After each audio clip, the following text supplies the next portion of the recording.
Olá, que bom ter você conosco para mais um programa da série O Caminho. Você gostaria de conhecer o futuro? É o seu futuro? O tema de hoje vai mostrar que só Deus conhece e pode prever e revelar o futuro. Hoje, juntos, nós vamos estudar uma profecia escrita 600 anos antes de Cristo, que já dizia o dia, a hora, o mês e o ano em que Jesus haveria de morrer.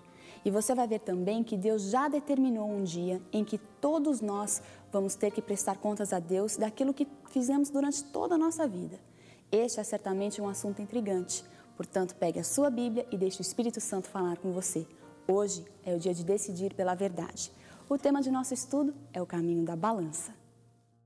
Senhor nosso Deus e Pai, mais uma vez nos achegamos diante da Sua presença, Senhor. Estamos aqui, Senhor, porque sabemos que não temos outro lugar para irmos a não ser aos pés do Senhor. Aqui estão seus filhos, Senhor, cada um diferente do outro, cada um trazendo dentro do seu coração sua experiência de vida, aquilo no que acredita, pelo que luta, suas ansiedades, preocupações também, seus desejos mais profundos. Queremos mais uma vez entregar a nossa vida nas suas mãos. Temos recebido a sua verdade, a sua palavra, Senhor, e às vezes ficamos confusos, não sabemos o que fazer com ela. São tantas teorias, tantas pretensas verdades. Não queremos ter a mente confusa, mas clara. Por isso, Senhor, torna a sua palavra clara para nós essa noite. Toma-nos nas suas mãos e que saiamos daqui, Senhor, nos sentindo melhores, mais leves, alegres, em nome de Jesus. Amém. Boa noite a todos. Prazer estar aqui mais uma vez, não é? Chegamos agora à lição de número 13. E nós queremos que você se sinta parte dessa bonita classe de estudo da Bíblia.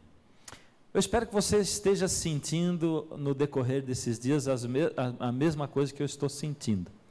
Conforme a gente vai estudando assim, vai se aprofundando e vai conhecendo assim as coisas de Deus, meu coração vai se animando e se alegrando cada vez mais, e eu vou ficando assim.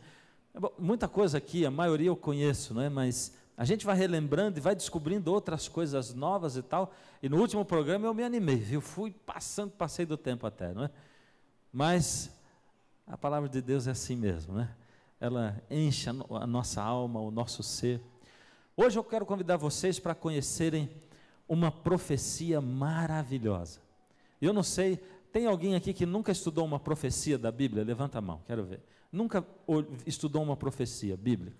Muito bem. Vocês vão ver uma diferença básica entre essa profecia bíblica e qualquer outra profecia que pode haver. Muitos falam em Nostradamus e tal, mas você pode pegar qualquer profecia de Nostradamus e ele é sempre muito genérico. Ele fala assim uma coisa que você pode aplicar centenas de coisas dentro daquilo, né? Agora a Bíblia não, ela é específica, muito específica, detalhista, e não tem como você fugir da aplicação de uma profecia bíblica. E essa profecia, mais do que específica, mais do que verdadeira, ela é uma profecia muito especial, porque ela fala do tempo do fim. Em que época nós estamos vivendo? Em que época nós estamos vivendo? No tempo do fim. Tem certeza disso? Por que você tem certeza? Porque eu falei isso? Não é porque eu falei isso? Vocês não estão dando crédito ao que eu falo? Não, mas foi eu que falei para você, não acredita no que eu falo, não foi? Você está cumprindo exatamente o que eu falei. É porque a Bíblia fala isso, que nós vivemos no tempo do fim, e nós vamos ver isso de novo hoje, ao estudarmos essa profecia. A profecia mesmo, a palavra de Deus, a Bíblia vai dizer, essa profecia é do tempo do fim, e assim por diante. Vamos só dar uma relembradinha no que nós fomos ontem, porque sabe, eu tenho ficado arrepiado de ver como Deus vai conduzindo, e nós vamos pegando assim o fio da meada, como nós falamos, né? E a coisa vai assim se estendendo, e vem do Antigo Testamento e atravessa e vai para o Novo Testamento e passa pelos nossos dias, e como vai? Nós estamos falando do Evangelho de Deus, e falamos do Evangelho do Antigo Testamento, e vamos ver se vocês vão esquecer, que ontem eu perguntei, o povo ficou quieto, né? Qual era o Evangelho do Antigo Testamento? Que maravilha, olha só, o Cordeiro, isso mesmo, o Evangelho do Antigo Testamento era o Cordeiro, e o Cordeiro representava quem? a Jesus. Como as pessoas eram salvas no Antigo Testamento? Pela graça. Hoje nós somos salvos como?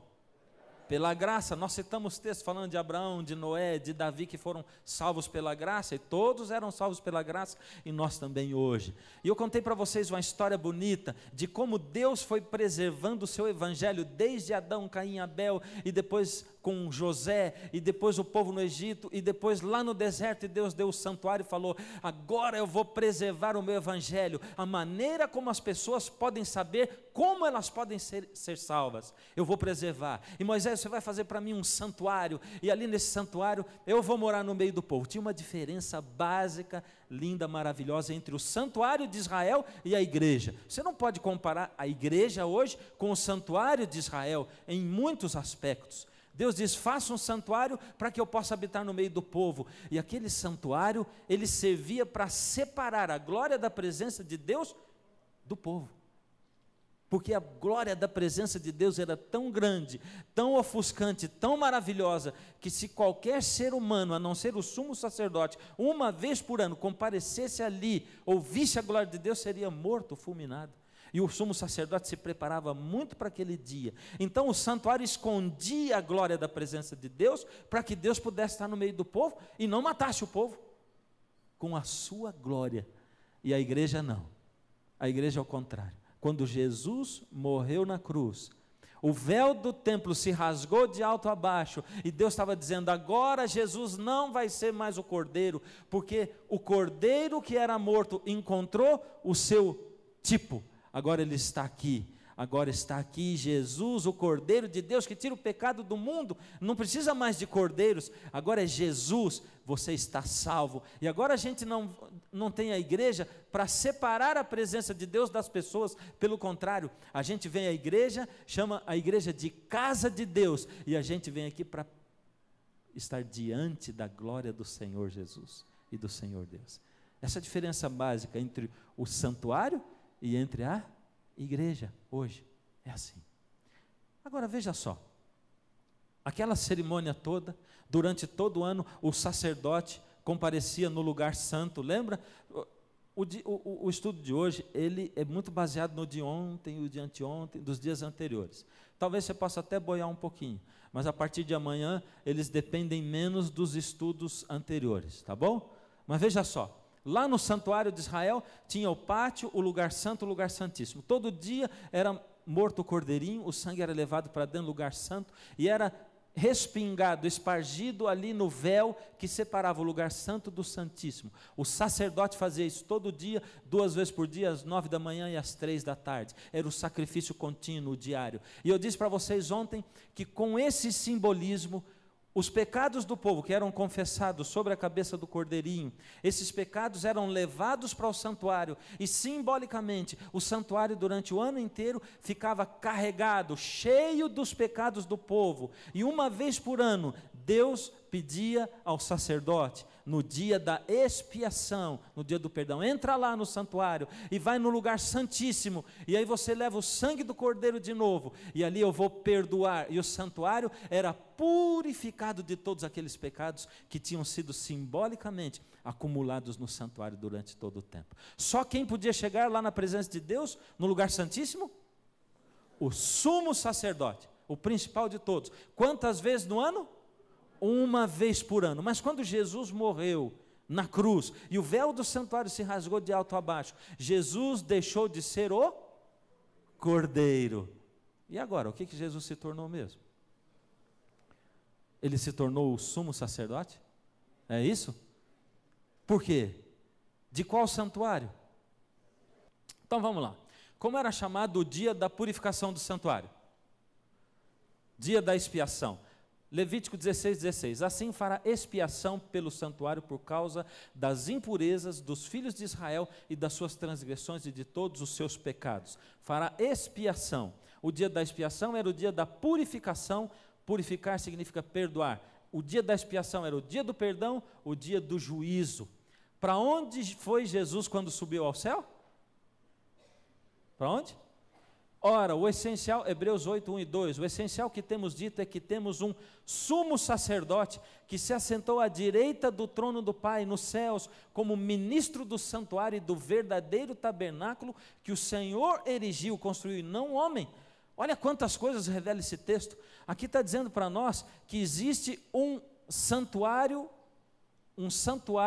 o verdadeiro tabernáculo que Deus construiu e que está onde? No céu. Nos céus, e que quem é o sumo sacerdote? Jesus, ou seja, Jesus morreu e ele deixou de ser o cordeiro para ser o sumo sacerdote. O que aconteceu?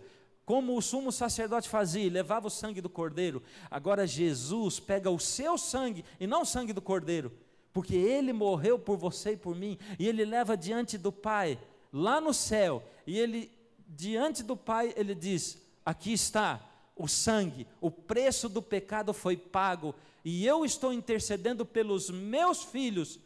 E quem são os filhos dele mesmo? Quem? Mais do que nós. Isso, eu.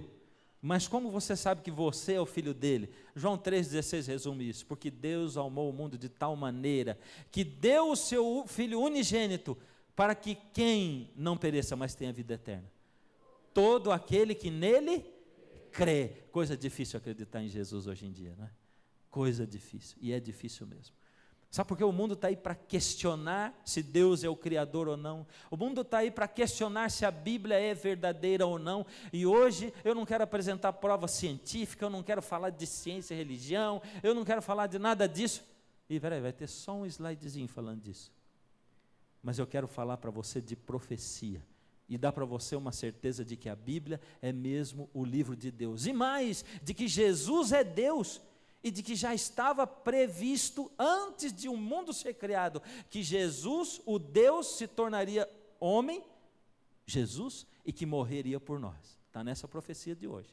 Olha que coisa maravilhosa. Agora veja só, para onde Jesus foi quando subiu ao céu? Esse é um outro texto, que existem vários, né? Hebreus 9, 24, porque Cristo não entrou em santuário feito por mãos, figura do verdadeiro.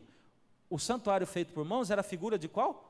Do verdadeiro, porém no mesmo céu, para comparecer agora por nós diante de Deus. É o que a Bíblia diz. A Bíblia diz: olha, aquele santuário que tinha aqui na terra, tem um igualzinho no céu, e lá em cima quem é o cordeiro é Cristo, e lá em cima quem é o sumo sacerdote é Cristo também. Ele é aquele que morreu por você e que intercede por você. Esse é Jesus. Será que o santuário do céu também precisa ser purificado?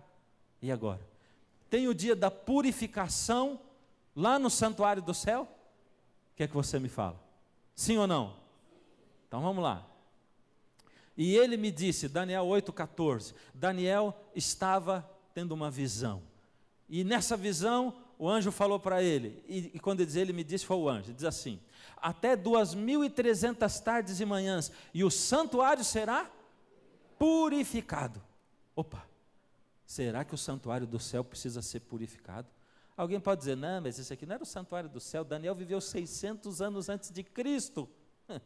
Ele está falando do santuário da terra, não é o do céu. Onde que está isso? Daniel 8,14. Olha lá, 8,17, 3 versinhos para frente. Fiquei amedrontado, ele ficou amedrontado com a visão, Daniel, né? E me prostrei com o rosto em terra, mas ele, o anjo, me disse: entenda, filho do homem, pois esta visão se refere ao tempo do fim. Está falando que é o tempo do fim, não é daquela época de Daniel, não. Daniel, entenda, o anjo está falando. É porque essa visão não está falando de agora não, e do santuário de Israel e nada disso, está falando lá do tempo do fim, não é para agora, não está falando aqui do santuário da terra, e cada vez mais você vai ver que isso é verdade. De novo, aquele gráfico maravilhoso. Você vê que eu estou me especializando cada vez mais, não é? Eu consegui fazer até uma linha reta torta, olha que maravilha, mas é assim mesmo. Vamos lá. O anjo falou para Daniel: até 2.300 tardes e manhãs, e o santuário vai ser purificado. Mas o que significa esse negócio de purificação do santuário do céu? Quando começou essas 2.300 tardes e manhãs? Será que foi no dia que Daniel teve a visão? Quando começou isso? E se são 2.300 tardes e manhãs, quando que aconteceu a purificação? Ele falou: espera aí, que daqui 2.300 tardes e manhãs, o santuário vai ser purificado. E não se esqueça, porque essa profecia se refere ao tempo do fim. Ou seja, quando o santuário do céu for purificado, vai estar começando o tempo do fim. Quando será que começou esse tempo do fim? Ele falou, até 2.300 tardes e manhãs. O que é 2.300 tardes e manhãs? Fala para mim. Tarde e manhã, lembra lá no Gênesis, Deus dizia assim, disse Deus, haja luz, tal, viu Deus que a luz era boa, foi tarde e manhã, primeiro dia, um dia, como diz o original da Bíblia, um dia, ou seja, uma tarde e uma manhã juntas formam o quê? Um dia, portanto são 2.300 o quê? Dias. Ué, então é simples, é somar 2.300 dias, mas a partir de onde? Nós vamos chegar aonde? Como é que acontece? Vamos lá. Que profecia revela a data do início do juízo? Eu vou dizer para vocês, eu não vou deixar para o próximo estudo, tá? Vocês vão ficar sabendo agora tudo nesse aqui. Só quando chegar lá no finalzinho eu vou deixar um ganchinho para o próximo. Que profecia revela a data do juízo? Daniel 9, 24 a 27. Daniel adoece, tem problemas de saúde e tal, e ele fica pensativo, depois o anjo volta para ele e continua falando da mesma profecia, e explica, e o anjo fala assim, presta atenção, 70 semanas estão determinadas, esse determinadas em hebraico quer dizer separadas, das 2.300 tardes e manhãs, Deus separou quantas? 70, por quê? Ele queria pormenorizar, ele queria dar mais detalhes, ele queria explicar direitinho, bem explicadinho, para a gente não perder nada.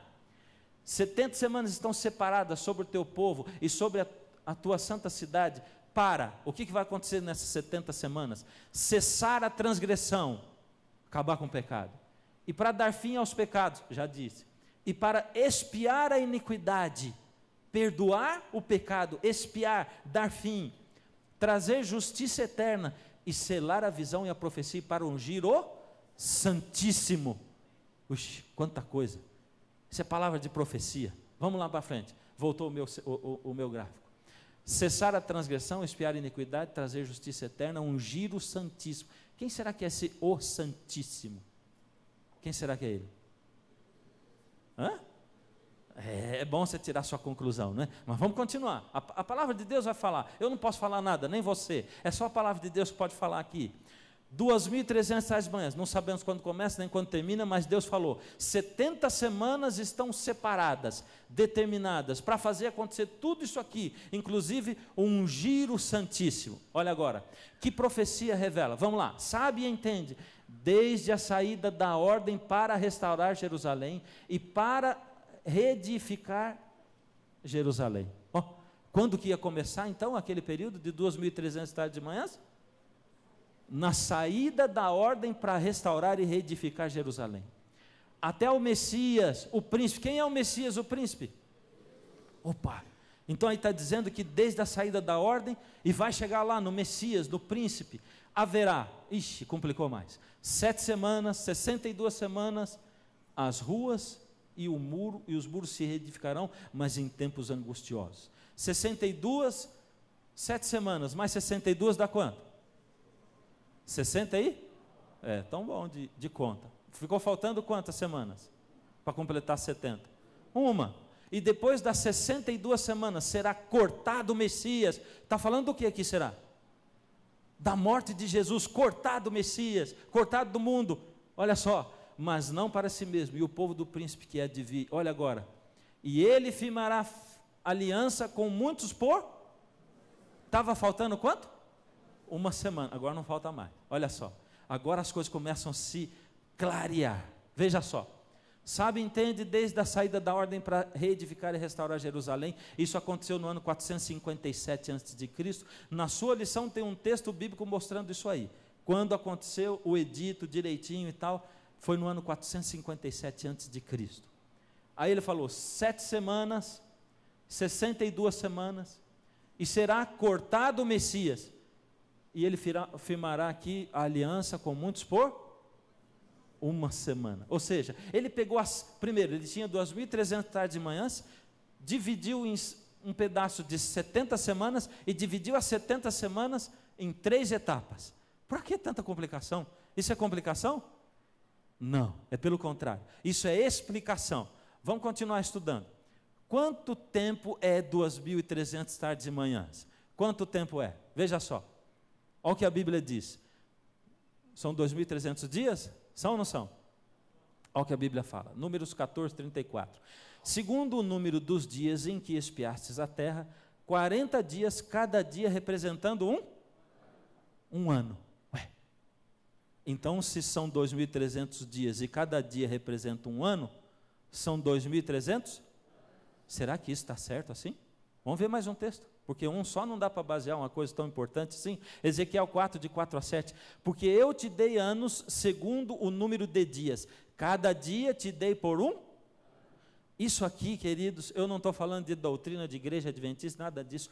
Qualquer teólogo de qualquer religião aceita que quando você está estudando profecia de Daniel e de Apocalipse, um dia equivale a um ano.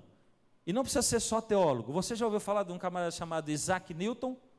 E esse é o slide que eu falei que era sobre ciência, só esse, tá bom? Me perdoem, mas não dá para deixar de falar disso, não é?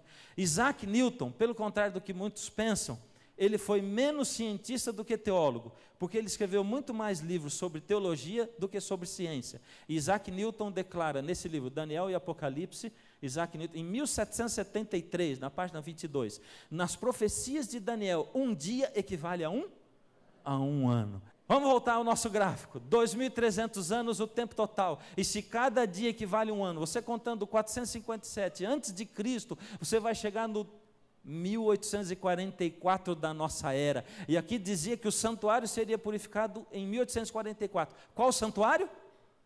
O do céu, e quem é o nosso sumo sacerdote lá? Jesus, ele leva o sangue do cordeiro, que é ele mesmo, e aqui começa o tempo do fim. Olha só, em 1844 aconteceu o tempo do fim, porém, a gente já pode calcular o que aconteceu aqui, 7 semanas vai dar em 408, 62 semanas no ano 27 depois de Cristo, e no ano 34 o fim dessa uma semana. O ungido, lembra que falava do ungido? Sabe o que aconteceu no ano 27 aqui? Jesus foi batizado, ou seja, ele foi ungido.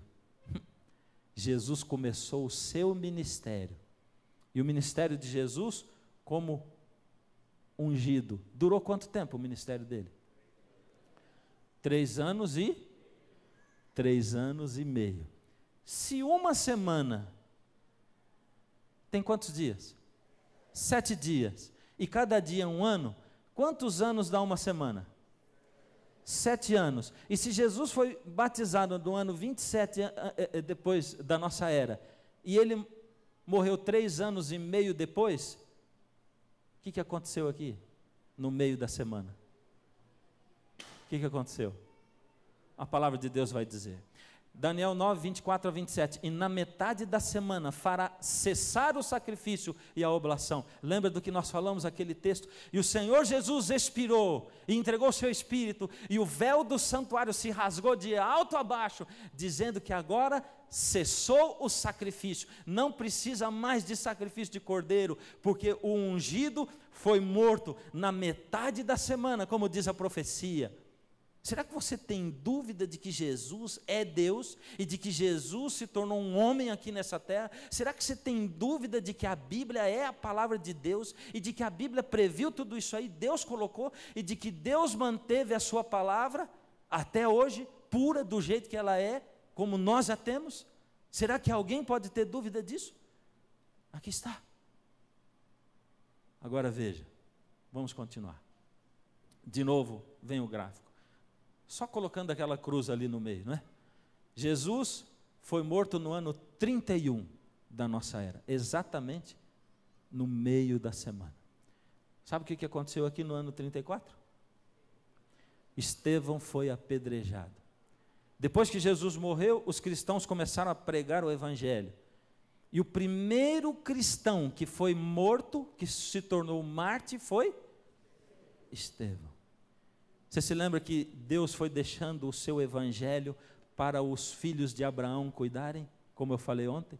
E ele foi colocando o evangelho nas mãos desses filhos. Lembra? O povo judeu. Esse era o tempo que o povo judeu tinha até aí para ser o povo escolhido de Deus. A partir daí, quem é o povo escolhido de Deus?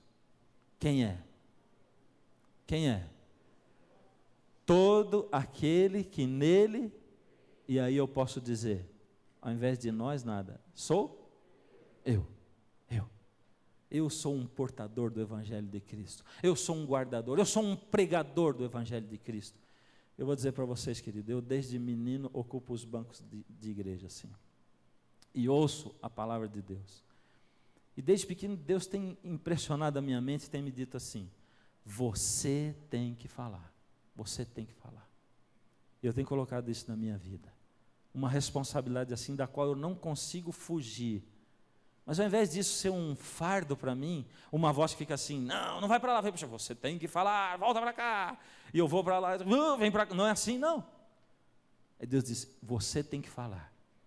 Você vai ter o privilégio de ser usado por mim, se você quiser. Mas isso Ele não disse para mim, não. Ele está dizendo para você. Não foi só para mim, para nós todos. Você pode ter o privilégio de ser um instrumento nas mãos de Deus, para ser um portador do Evangelho da salvação. É isso. Jesus está chamando a você também. Ele me chamou a mim, está chamando a você também. E você vai ouvir isso sempre na sua cabeça. E você vai sentir um prazer tão grande. Eu vou dizer para você, eu tenho que fazer uma confissão hoje.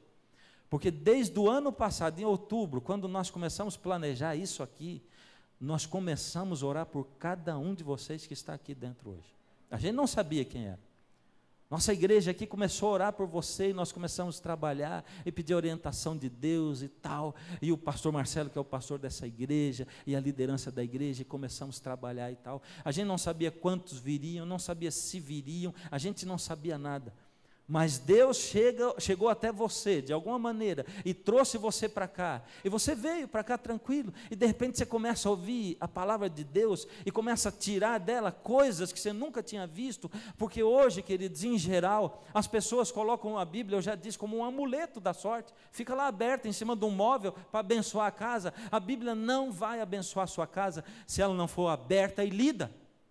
Não vai, se ela não for estudada. A Bíblia não pode abençoar uma igreja que não estuda a Bíblia e que só fica pregando assim: Jesus salva, Jesus salva, Jesus. É lógico, Jesus salva, essa é a mensagem, esse é o Evangelho, mas nós temos que conhecer, e a palavra de Deus diz: o meu povo perece por falta de conhecimento, e de conhecimento da palavra de Deus.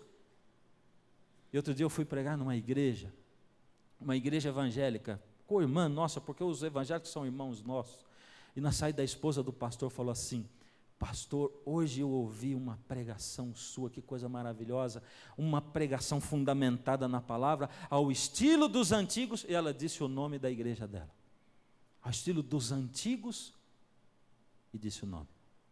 Agora veja, querido, a palavra de Deus tem que ser a base da nossa crença, porque ela é essa maravilha que nós podemos ver. Mas vamos lá, vamos chegar no fim do nosso estudo de hoje. O que aconteceria no céu e na terra no fim dessas 2.300 tardes e manhãs? Apocalipse 10, de 7 a 10, que agora nós estamos falando de Novo Testamento. Vamos lá. E a voz que do céu eu tinha ouvido tornou a falar comigo e disse: vai e toma o livrinho aberto da mão do anjo que está em pé sobre o mar e sobre a terra. João ouviu uma voz, e a voz diz: agora tem um anjo lá, sobre o mar e sobre a terra, ele está em pé, ele tem um livrinho na mão, vai lá e pega esse livrinho da mão dele. O que é esse livrinho? E aqui diz a palavra de Deus: e eu tomei o livrinho da mão do anjo e comi-o. João andou comendo um livrinho aqui, mas era isso mesmo, Deus tinha mandado, e na minha boca era doce como mel, e havendo comido, o meu ventre ficou amargo. Alguma mensagem que parecia muito gostosa e bonita, e de repente teve algum problema, um amargor nela. E ele me disse: hoje eu não vou poder falar sobre o que significa essa mensagem doce e amarga, e não sei se até o fim do curso eu vou falar, mas eu estou disposto a explicar para você mais para frente. E ele me disse: importa que profetizes outra vez a muitos povos, nações e línguas e reis. Profetizes outra vez, a respeito do quê? Isso agora já está no tempo do fim. Olha só: e vi outro anjo voar pelo meio do céu, e tinha o evangelho eterno para proclamar aos... Olha essa palavra, eu fico emocionado de ler essa palavra. Olha aqui, no tempo do fim, o tempo em que nós vivemos, esse anjo carrega o quê? Lembra do evangelho do Antigo Testamento? O evangelho do Novo Testamento? Eu só usei essa nomenclatura para dizer para você que é o Evangelho de Deus, é o mesmo. Na verdade, esse Evangelho não é o do Antigo Testamento nem do Novo Testamento. Esse Evangelho é um Evangelho o quê? Eterno. E se ele é eterno, ele sempre existiu no passado e ele vai existir sempre até o futuro. Olha só, para o proclamar aos que habitam sobre a terra. Qual é esse Evangelho eterno? E toda nação, tribo, língua e povo, dizendo com grande voz, olha o Evangelho: temei a Deus e dai-lhe glória. Confie em Deus e glorifique o nome de Deus, porque é vinda a hora do seu juízo. Ou seja, o dia da expiação, o dia em que os pecados eram perdoados, o sumo sacerdote aparecia diante de Deus e pedia perdão, e Deus julgava aquele povo. Será que eles realmente se arrependeram? Será que confessaram o seu pecado? Será que abandonaram o seu pecado? Deus julgava o pedido de perdão do povo. Ou seja, de 1844 para cá, nós estamos vivendo o dia do juízo.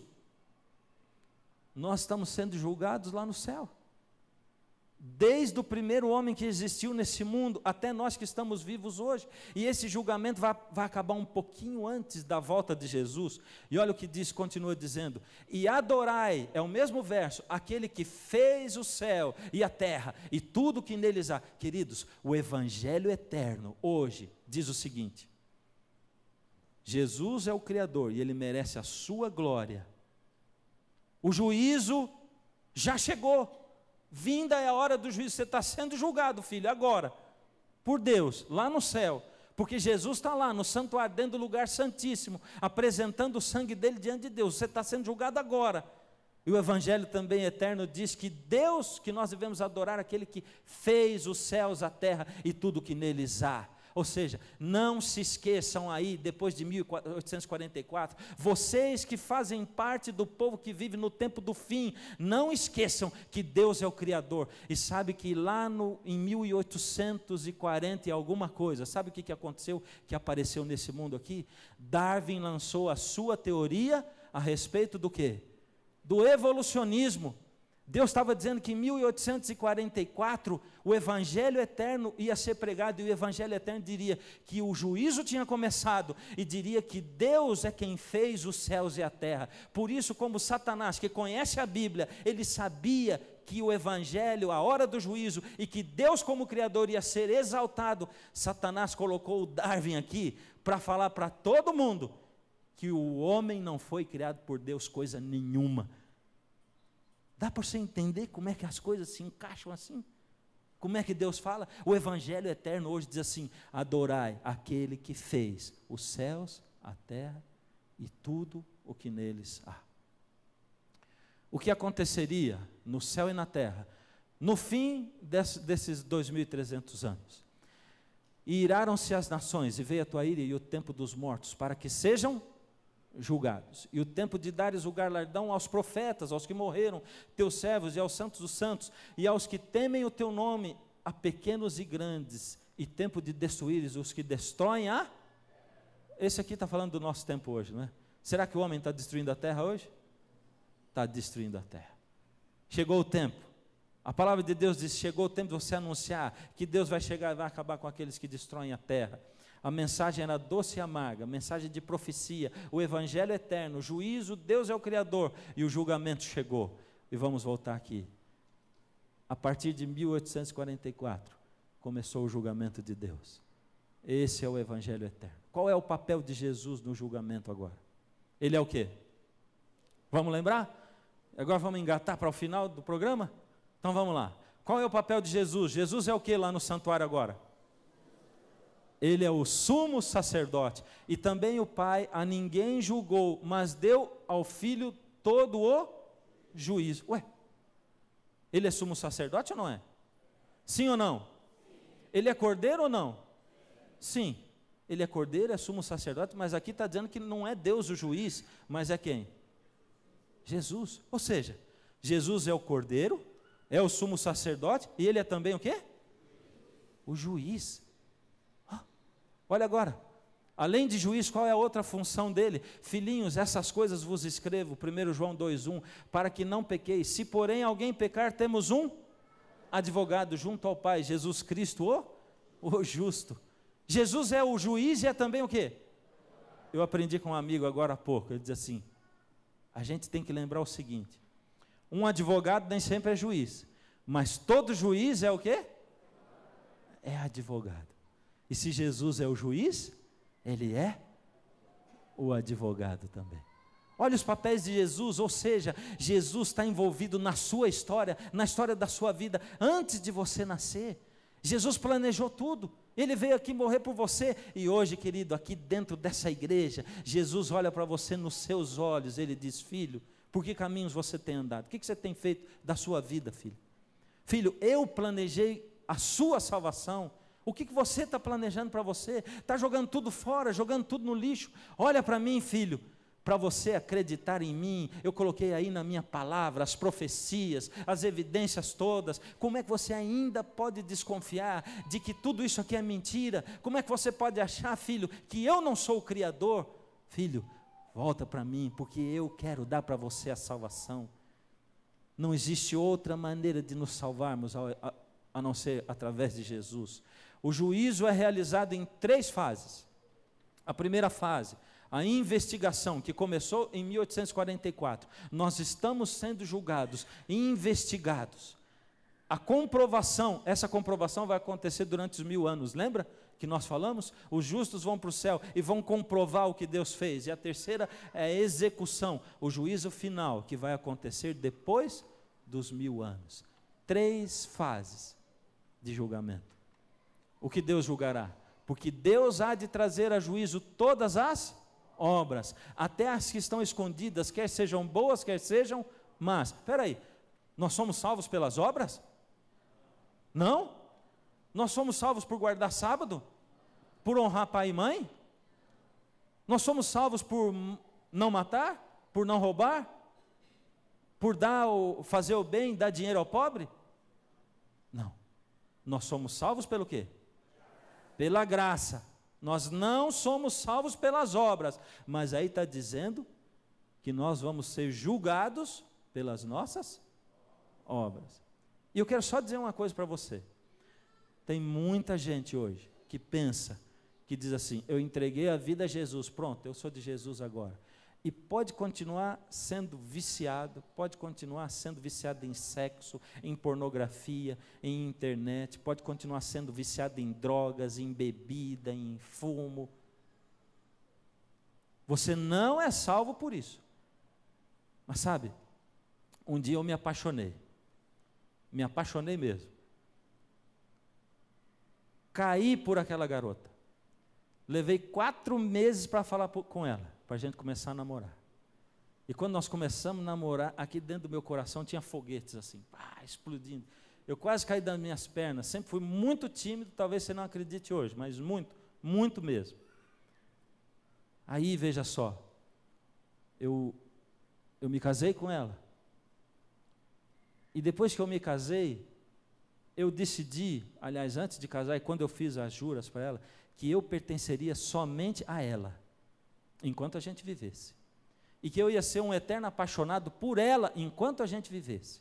E a mesma coisa aconteceu de lá para cá, ela também.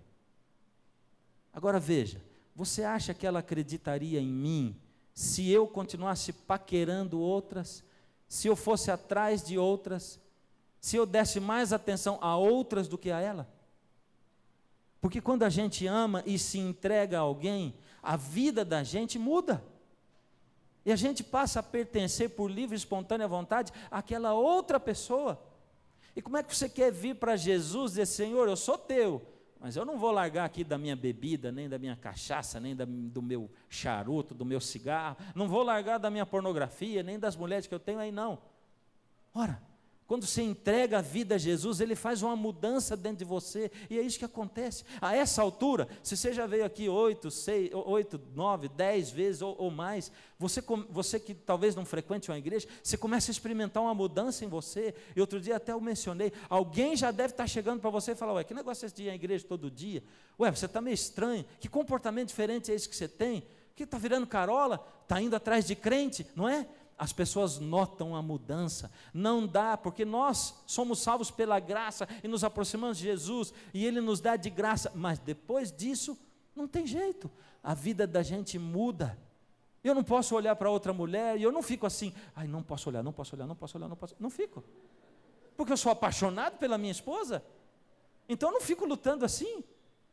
E alguém pensa assim, mas como que eu vou aceitar Jesus? Depois eu vou ter que deixar de fazer um monte de coisa, eu vou ter que mudar a minha vida vai virar chata. Eu faço casamento. E eu dou certeza para vocês, que quando eu estou fazendo o casamento e a noiva está chorando, porque muitas vezes ela chora, aliás, ela chora menos que o noivo, quem chora mais é o noivo. Mas quando a noiva está ali, ela não está pensando assim, vou ter que lavar muita louça, quantos lençóis, e as fraldas então. Você vê que eu não sou bom ator, né? Mas ela não está chorando por causa dessas coisas, ela está chorando de emoção, porque ela está entregando a sua vida ao marido dela, a pessoa que ela ama. E se você está ainda medindo as consequências, dizendo assim, o que eu vou fazer de agora em diante, porque se eu entregar a vida a Jesus, eu vou perder a alegria da minha vida. Então sabe que não é hora mesmo de você entregar a vida para Jesus, porque não vai dar certo essa união sua com Jesus. Você tem que chegar a Jesus, e você tem que se sentir beneficiado. Como é que eu posso chegar diante de Jesus? E outro dia eu usei isso aqui num programa, num sermão que eu fiz para a TV, eu vou usar de novo. Quando eu morava aqui, eu tinha um amigo, e esse meu amigo tinha uma vida abastada, e ele tinha, naquela época a gente gostava muito de brincar de uma coisa que era carrinho de ferro, que hoje se tornaram um carrinho de plástico, e aquilo para nós era muito caro, mas a casa do meu amigo, eu tinha 5 carrinhos desse. Cada vez que era dia da criança, minha mãe dava um carrinho, porque ele cabia no orçamento do dia da criança, e eu tinha 5 carrinhos, e eu cuidava daqueles carrinhos assim, guardava e brincava com eles, 5, um do lado do outro, assim, e fazia, punha caixa de sapato, fazia garagem, tudo. E quando eu conheci esse meu amigo que eu vim aqui, ele tinha mais de 100 carrinhos desses. E eu amava quando ele me chamava para brincar, porque aí ele chamava assim, vão juntar os nossos carrinhos? Vamos? Eu levava todos os meus 5, e ele levava os 100 dele, assim, né? A gente juntava. Quem estava na vantagem? Era eu, porque eu só tinha 5. É lógico que ele enjoava da brincadeira, olha, pelo menos 20 vezes mais rápido que eu. Porque ele acabava de brincar logo com os meus 5. E eu demorava para brincar com os 100 deles. Não, está chata a brincadeira, vamos mudar. Vamos brincar de outra coisa. Não, mas vamos mudar. E mudava. Agora, eu, ser humano, olho para Deus, que é dono de tudo e do universo inteiro, e digo assim, Deus, como é que eu vou entregar minha vida ao Senhor? Eu vou deixar de ter tantas coisas boas. Eu que tenho 5 carrinhos, olho para Deus e acho que eu estou em desvantagem com Deus ainda. Pois se Deus é quem preenche a sua vida e a minha vida, Ele é o dono de tudo, Ele dá para você, acredite, prazeres tão maiores do que desculpa o termo aqui, mas essas porcariazinhas de prazeres que você tem. São prazeres indizíveis que você tem, que você não pode nem imaginar. Mas eu vou dizer para você uma coisa, você que é crente, seja de outra igreja, ou dessa igreja aqui, da minha igreja, aonde você estiver frequentando, se o Evangelho não traz para você benefícios de alegria, você está errado com Deus, tem que rever a sua vida, porque tem gente que aceita Jesus e vira uma múmia assim, não é? E nem sorri é pecado, e fica aquela cara, não pode fazer isso que é pecado, tudo é pecado, mas aí fica triste, fica aquela coisa assim, e o marido olha para a esposa, depois que ela veio para a igreja, e diz, essa mulher aí, nossa, ela ficou enjoada, ela não tem tempo para mim, ela não é carinhosa mais comigo, essa mulher depois foi para a igreja, foi pior. Quando Jesus entra para a sua vida, é o contrário, a coisa tem que melhorar. O teu marido, a tua esposa tem que olhar para você e dizer assim, o que aconteceu com o meu marido? Porque depois que ele foi para essa igreja, ele tem mais tempo para mim e para os nossos filhos. Depois que ele foi para essa igreja, ele demonstra mais amor e mais atenção a nós. Depois que ele foi a essa igreja, ele é mais carinhoso, ele pensa em nós, ele é mais inteligente, ele é mais suave. Que coisa maravilhosa. Eu quero saber o que acontece nessa igreja que ele está indo, porque o Evangelho tem que fazer bem para você e não mal. Ele tem que construir a sua vida. Jesus quer que você seja, sim, feliz na eternidade, mas Ele quer que você seja feliz aqui, porque se você não for feliz aqui, as pessoas que olham para você e para mim vão dizer: eu não quero ser dessa igreja, porque depois que foi para lá, não dá mais atenção para a família, não sai da tal da igreja, não, olha, não faz outra coisa, eu não quero ser, olha que família, acabou com a família essa igreja. E queridos, você sabe, e eu repito essa frase direto na TV, se você assiste, você que assiste a Novo Tempo, de cada 100 pessoas, uma vai ler a Bíblia, 99 vão ler a sua vida e a minha. E você e eu somos a Bíblia que o mundo está lendo. Nós somos a Bíblia. Que o mundo, que a nossa família, que o nosso esposo, a nossa esposa, os nossos filhos estão lendo. E se essa Bíblia não for verdadeira, as pessoas vão olhar para você e vão dizer assim: isso que ele acredita é balela, porque não mudou nem a vida dele. Como é que vai mudar a minha? Esse é o Evangelho da salvação. Essa é a palavra de Deus com toda a sua profundidade. Essa é a palavra de Deus com todo o poder que ela tem de passar aí por você. Quem sabe você veio a primeira vez nessa igreja hoje, eu estava vindo há 3 vezes, não interessa. Em cada noite que você comparece diante da presença de Deus, porque você se colocou aqui na casa dele, e eu tenho dito, não tem lugar melhor para você ir, porque aqui você fica assim, vulnerável à presença de Deus, e você sabe, Deus entra através de você, e Ele vai no fundo da sua alma, e Ele sonda as suas maiores necessidades, e a cada noite, pode ser o sermão sobre uma profecia complicada dessa, mas Deus vai lá e toca a sua vida, e você diz assim: meu Deus, eu vim no dia certo, porque é para mim. Mas não se engane, se você voltar amanhã, vai ser o dia certo também, porque vai ser para você, e Deus vai pegar tudo, e vai traduzir para você, para a sua vida, para a sua necessidade, porque é assim.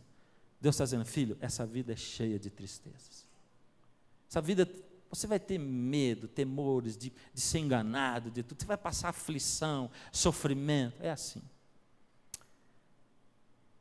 Algumas vezes você vai pensar, filho, que os sonhos que você tem assim, foram todos perdidos, porque você não conseguiu nada do que você sonhou. Mas filho, eu vou dizer para você um negócio, se você está sobrecarregado, venha a mim, porque eu vou libertar você, é isso. E só em mim você vai achar descanso, só em mim você vai achar paz, só em mim você vai achar vida eterna. Se por acaso você está olhando para a casa do seu vizinho, que é crente e que tem uma vida ruim, saiba que ele não encontrou Jesus de verdade, não encontrou. Porque quem se encontra com Jesus tem a vida transformada. É assim. E de novo, para de pensar em dinheiro, em emprego, em saúde, em ausência de doença. Para, isso é coisa material. Jesus não está dizendo: venha a mim todos que estáis endividados e eu vos desendividarei, não é. Ele está dizendo: você está sobrecarregado, filho, tem problema, tua vida está cheia de tristeza, de aflição, vem aqui e eu vou arrancar de você o seu fardo. É isso. Eu não peço nada assim que não seja possível para você. Eu dou a você a capacidade. Eu dou. Mas saiba que, filho, eu estou interessado nas suas obras, sim. Naquilo que você faz da sua vida. Porque você tem que pertencer a mim. Hoje eu tenho um convite para você. Você tem de novo dentro do seu envelope o seu compromisso. Está aí dentro do seu envelope. Pega o seu compromisso aí. A sua decisão com Deus. E hoje, queridos, eu vou pedir para você preencher o seu compromisso com Deus. E você vai... Eu vou fazer um convite para você que ainda não entregou o coração a Jesus publicamente. Você que já veio, hoje não precisa vir. Você que já entregou a vida a Jesus, não precisa vir hoje. Mas se for assim, se Deus estiver falando tão forte, você diz: mas pastor, não diz para não ir, mas Deus está falando comigo, então venha. Mas Jesus vai dizer: filho, venha a mim, vem, e eu vou trazer você, eu vou tirar a carga de cima de você, vem. E aí Jesus vai andar por esses bancos aí, através do seu Espírito, ele vai falar no seu coração, convidando você para vir. E você vai sair daí, vem, Talvez você diga, mas é o primeiro dia, eu não vou ter coragem de ir. Vai ter coragem sim, porque você fechar os olhos, você vai ver que quando você está pensando, não consigo, você já vai estar aqui na frente, porque Jesus vai carregar você para cá. E se tiver alguém aí do seu lado sofrendo, com dificuldade de vir, você que já entregou o coração a Jesus, dá a mão para ele e diz assim, vamos lá, eu vou com você também. E você vai sentir esse alívio do qual Jesus fala, já hoje, ao sair daqui. Isso é uma promessa de Jesus. Vai sentir leve, como que um isopor andando pelas ruas. Quem sabe você está ouvindo esse programa através da rádio ou da TV na sua casa. Jesus consegue falar com você assim, através desses aparelhos. E algumas vezes as pessoas têm dito assim, pastor, quando o senhor olhou para a TV e diz assim, é com você que eu estou falando. O senhor falou comigo, pastor. Na verdade eu não sei quem é você, eu não estou olhando para você, eu estou olhando para uma lente aqui. Mas através dos meus olhos, Jesus é quem está olhando para você. Não sou eu que estou chamando, é Jesus quem está chamando você. Como é que você pode dizer não, na verdade? Não dá para dizer não para o Senhor Jesus. Vamos inclinar a nossa fronte e vamos orar ao Senhor. Deus amado, toma nas suas mãos, Senhor, esses seus filhinhos que chegaram até aqui à frente, Senhor. De alguma maneira, eles sentiram esse chamado do Senhor, os atraindo para o Senhor. Toma, Senhor, esses que estão nesse momento diante de telas de projeção, diante de aparelhos de televisão. Toma, Senhor, a mão desse marido e dessa esposa que nessa noite, quem sabe afastados um do outro, ensaiam na sua mente um aproximar das mãos. Abençoa essa família, esse lar, esse casal, Senhor. Toma, Senhor, nas suas mãos aqueles que desesperançados se achegaram aqui nessa noite. Aqueles que desesperançados sintonizaram um canal de TV ou de rádio e que nesse momento sentem o alívio. Que isso se opere agora neles. E ao saírem daqui, que eles sintam a leveza que o Senhor promete para quem entrega os seus fardos ao Senhor. Não deixe com que a nossa fé vacile, Senhor. Que nos aproximemos da cruz. Se isso vier a querer acontecer,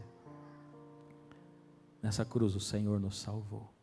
Louvamos ao Senhor por isso, porque o Senhor é o nosso Criador e o nosso mantenedor. Restaura as nossas vidas, Senhor, enquanto nos entregamos ao Senhor, em nome de Jesus, amém.